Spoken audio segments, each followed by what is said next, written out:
دشمنی احمد پہ شدت کیجئے. نحمده ونصلي ونسلم على رسوله الكريم. اما بعد فاعوذ بالله من الشيطان الرجيم. بسم الله الرحمن الرحيم.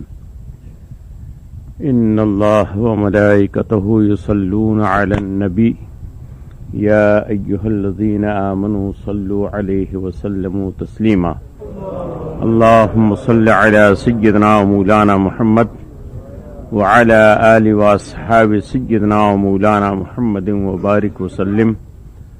صلاة وسلام عليك يا سيدي يا حبيبي يا رسول اللہ. آج کی بابرکت رات بھی شب قدر میں سے ایک رات ہے. اتنی بات تو واضح ہو چکی ہے کہ شب قدر رمضان شریف میں ہے. حضور اکرم سید عالم صلی اللہ علیہ وسلم کے صحابہ کرام میں سے بہت سے صحابہ کو کبھی 21 تاریخ کو شب قدر دکھلائی گئی اور کبھی 23 تاریخ کو، کبھی 25 تاریخ کو، کبھی 27 تاریخ کو اور کبھی 29 تاریخ کی رات کو. تو یہ پانچوں راتوں میں صحابہ کرام نے لیلۃ القدر کو پایا ہے، اور ان حضرات نے نبی کریم صلی اللہ علیہ وسلم کی خدمت میں حاضر ہو کر عرض کیا کہ ہم نے فلانی تاریخ کو شب قدر دیکھا اور ہم نے فلانی تاریخ کو دیکھا، ہم نے فلانی تاریخ کو دیکھا. تو پیارے نبی صلی اللہ علیہ وسلم نے صحابہ کرام کے ان خوابوں کو سننے کے بعد ارشاد فرمایا کہ اتنی بات تو ثابت ہو گئی کہ رمضان شریف کے اخیر عشرے میں ہے. اب ان 5 راتوں میں سے کوئی ایک رات ضرور ہے جس کو ہم شب قدر کہتے ہیں. اس سے یہ بھی پتہ چلا کہ مسلمانوں کے خواب کی اہمیت شرعی طور پر بھی ہے. بیکار نہیں خواب ہوتا ہے.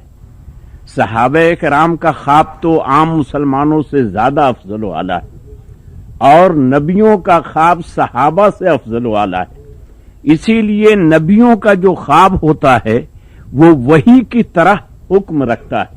جیسے وحی الہی اللہ تعالی کا حکم جو حضرت جبریل کے ذریعے سے آتا ہے، اس میں اگر کوئی حکم ہے اور اس کی جو حیثیت ہے وہی حیثیت انبیاء کرام علیہم الصلاۃ والسلام کے خوابوں کی ہوا کرتی. آپ نے سنا ہوگا کہ حضرت سیدنا ابراہیم علیہ الصلاۃ والسلام کو خواب میں کسی نے کہا کہ تم اپنے بیٹے کو ذبح کرو. خواب میں کہا. صبح میں اٹھے اور اپنے بیٹے سے فرمایا کہ میں نے ایسا خواب دیکھا ہے کہ کوئی مجھ سے کہتا ہے کہ میں اپنے بیٹے کو ذبح کروں. تو بیٹے نے عرض کیا کہ جب آپ نے خواب ایسا دیکھا تو آپ اس کو کر گزریے، انشاءاللہ میں صبر کرنے والوں میں سے رہوں گا، آپ میری طرف سے کوئی شکایت نہیں پائیں گے. جو آپ نے دیکھا ہے وہ کر گزریے. ایک نبی نے خواب دیکھا، دوسرے نبی نے خواب کی تعبیر بتائی اور فرمایا کہ آپ اس کو کر گزریے. تو تعبیر نہیں بلکہ ان کا خواب اصل ہوتا ہے، حقیقت ہوتا ہے، اس کی کوئی تعبیر ہی نہیں ہوتی. وہی ہوتا ہے جو انہوں نے دیکھا ہے. ہم اور آپ اگر خواب میں دیکھیں کہ بیٹا کو ذبح کر رہے ہیں یا کسی آدمی کو ذبح کر رہے ہیں اور صبح میں جا کر کے اس کو ہم ذبح کر دیں تو یہ حرام ہوگا. ہمارے اور آپ کے لیے یہ حرام ہوگا، ہم سزا کے مستحق ہو جائیں گے. لیکن نبی اگر کوئی ایسا کرتا ہے تو نبی کا خواب چونکہ وحی کی طرح ہے، وحی الہی کی طرح ہے، اس لیے اس پر کوئی حکم شرع نہیں لگے گا، بلکہ وہ عین شریعت کے مطابق انہوں نے قدم اٹھایا، شریعت کے اوپر انہوں نے عمل کیا. بہت سی چیزیں ایسی ہیں جو خواب پر اس کا دار و مدار ہے. جیسے ہمارے ہاں 5 وقتی اذان جو ہے یہ خواب ہی میں صحابہ کرام نے دیکھا. یہ ایسے وحی الہی نہیں آئی حضرت جبریل یہ الفاظ لے کر کے نہیں آئے، بلکہ صحابہ کرام نے مدینہ طیبہ میں ایک ہی رات میں چند صحابہ کرام نے ایک ہی خواب دیکھا، اور سب نے یہ دیکھا کہ مسلمانوں کو نماز پڑھانے کے لیے اس طریقے سے بلایا جا رہا ہے۔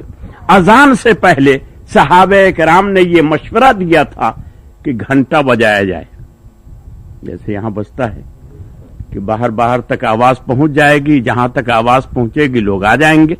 کسی نے کہا کہ آگ روشن کی جائے، جہاں تک لوگ آگ دیکھ لیں گے جماعت سمجھ جائیں گے کہ جماعت تیار ہے، وہ آ جائیں گے۔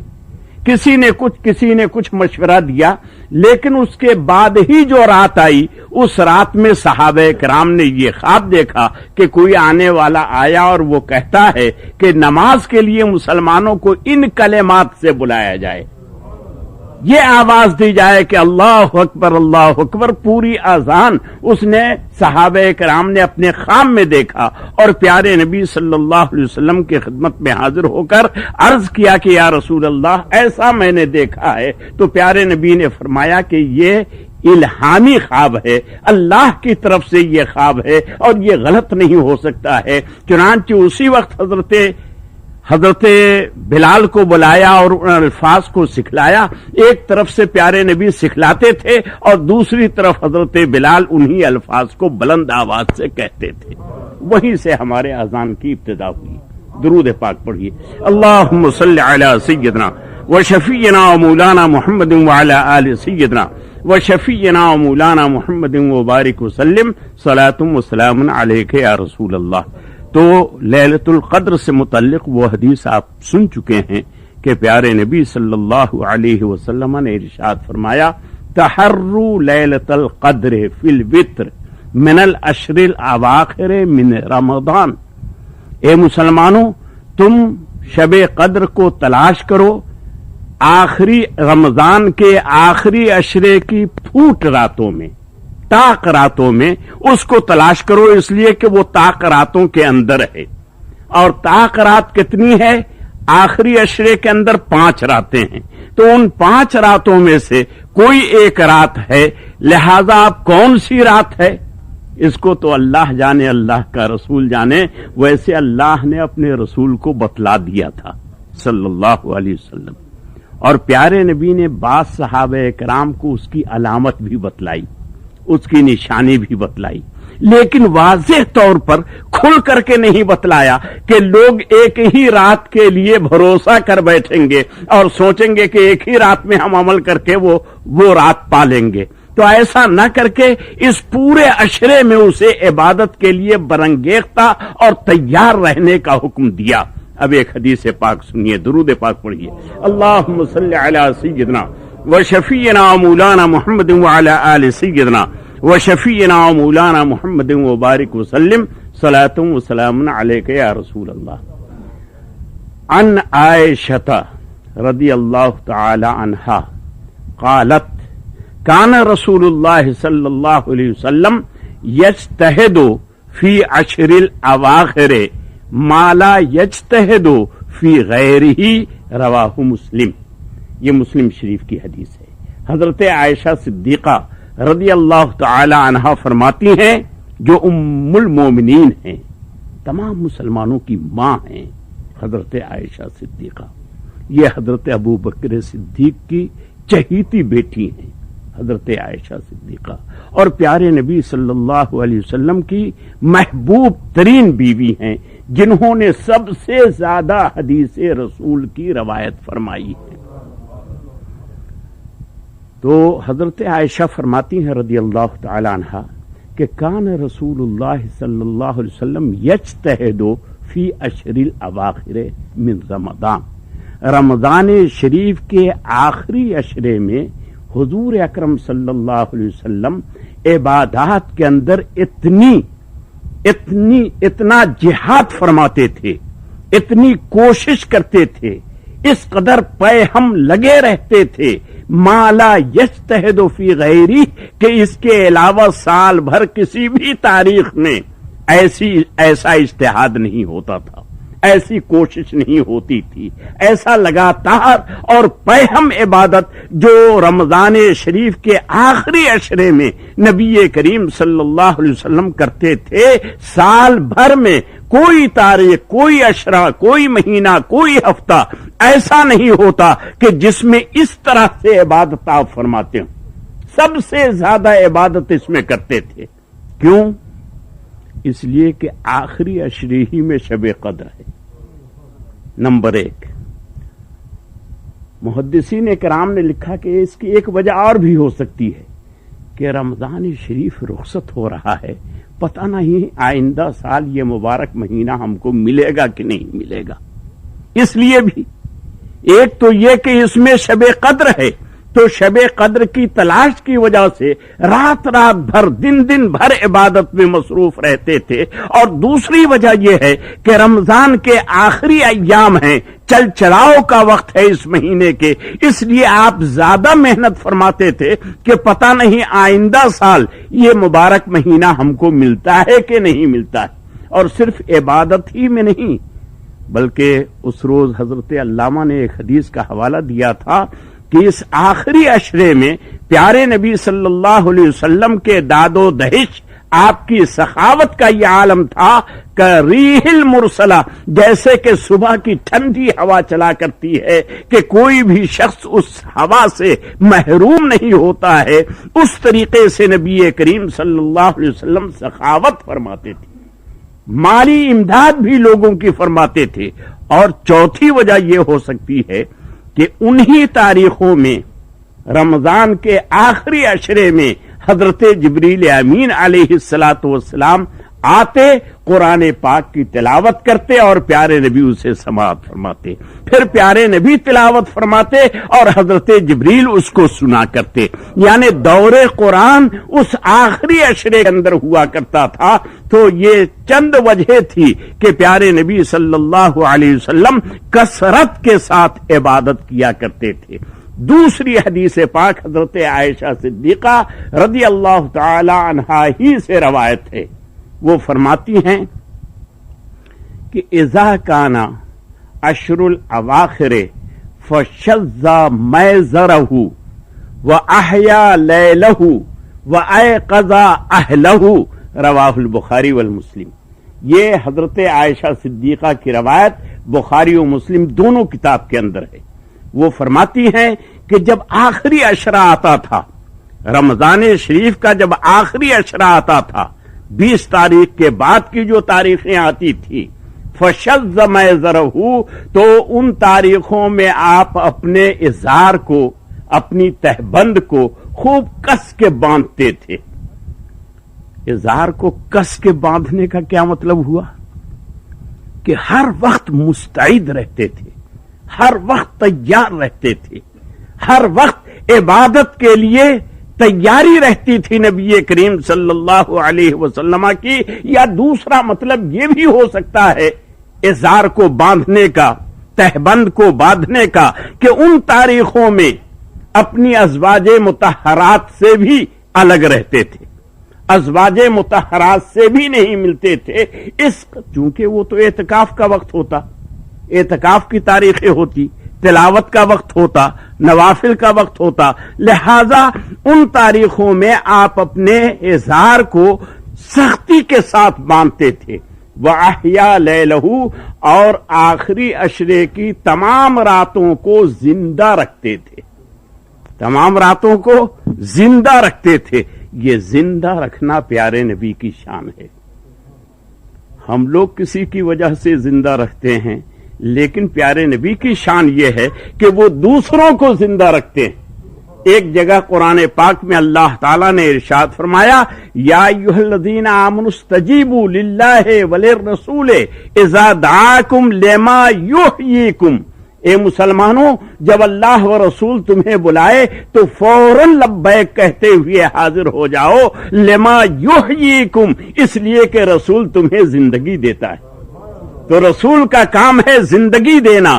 ہمارے دل کو زندگی دیتے ہیں، ہماری فکر کو زندگی دیتے ہیں، ہماری عقل کو زندگی دیتے ہیں، ہماری زبان کو للہیت کے لیے زندگی دیتے ہیں، ہماری دنیاوی تمام کردار کو جو اللہ کے لیے ہو وہ اس کو زندگی عطا فرماتے ہیں. تو یہ زندگی دینا یہ نبی کریم صلی اللہ علیہ وسلم کی خصوصیت ہے. حضرت سیدہ عائشہ صدیقہ رضی اللہ تعالی عنہا فرماتی ہیں کہ وَأَحْيَا لَيْلَهُ، نبی کریم صلی اللہ علیہ وسلم تمام راتوں کو، آخری عشرے کی تمام راتوں کو زندہ رکھتے تھے.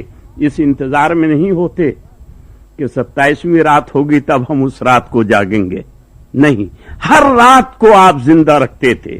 وَأَيْقَظَ أَهْلَهُ، خود ہی زندہ نہیں رکھتے، خود ہی عبادت نہیں کرتے، خود ہی اکیلے تلاوت نہیں کرتے. وَأَيْقَظَ أَهْلَهُ، اپنے اہل و عیال کو بھی اسی کام کے لیے تیار رکھتے تھے، بال بچوں کو بھی اسی کام کے لیے تیار رکھتے تھے. یہ نہیں کہ بیویاں سوتی رہیں، بچے سوتے رہے اور ہم مسجد میں تسبیح چلاتے رہیں، نہیں. نبی کریم صلی اللہ علیہ وسلم کی یہ عادت کریمہ تھی کہ وہ خود بھی ذکر الہی میں مصروف رہتے اور اپنی بیویوں کو بھی ذکر الہی کے لیے بیدار رکھتے، جگائے رکھتے، بچوں کو بھی جاگنے کی تلقین فرماتے. حضرت امام حسن حسین چھوٹے چھوٹے تھے، 4 سال 5 سال کی عمر تھی، لیکن اس عمر میں بھی نبی کریم صلی اللہ علیہ وسلم ان کو رمضان شریف کی راتوں میں اس لیے جگاتے تاکہ وہ ذکر الہی کریں، تاکہ وہ اللہ کا کلام پڑھیں، تاکہ وہ نوافل پڑھیں اور اللہ کے ذکر میں مشغول رہیں، تاکہ رات کو جب وہ زندہ کریں گے تو رات بھی ان کے دلوں کو زندہ کرے گا. درود پاک پڑھیے. اللہم صلی علی سیدنا وشفینا مولانا محمد وعلی آل سیدنا وشفینا مولانا محمد وبارک وسلم صلاۃ و سلام علیک یا رسول اللہ.